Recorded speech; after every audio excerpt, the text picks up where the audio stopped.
Bu talantda birinchi o'rinni olaman deb niyat qilganman. Men necha yildan beri sahnalarda chiqib yuribman. Maktabimizda tadbir bo'ladigan bo'ldi. Opam bilan akam endi meni olib ketgan 6 yoshlar bo'lganman-da o'sha payt. Endi ularning ustozlari aytgan repetitsiyaga xalaqit beradi endi. Yo'q degan.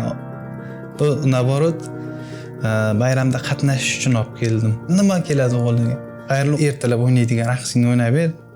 Nima qiladi? Endi men repetitsiya ham qilmaganman, qonda bor. Shu bilan o'ynab ketganman. O bo'ldi, tamom, biz repertuarga qo'shamiz. Xayrlarni ham bitta nomer qilib chiqaramiz tadbirga, maktabga.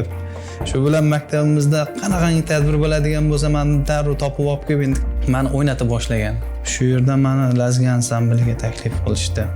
Shuni bilan shu yerda Lazgi ashula va raqs ansambliga ishga kirib, hali shu kungacha ansamblda ishlab kelyapmiz.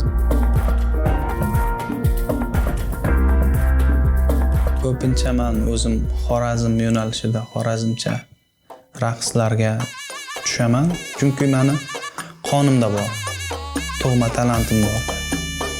Men sahnaga chiqqanimda qanday bir kuch keladi.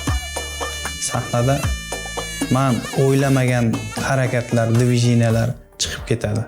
Menga ha degan payti keyingi bosqichga nima olib chiqaman degan narsani his qildim men.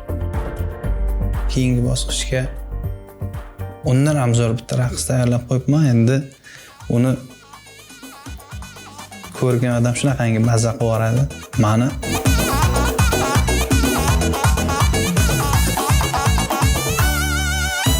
chunki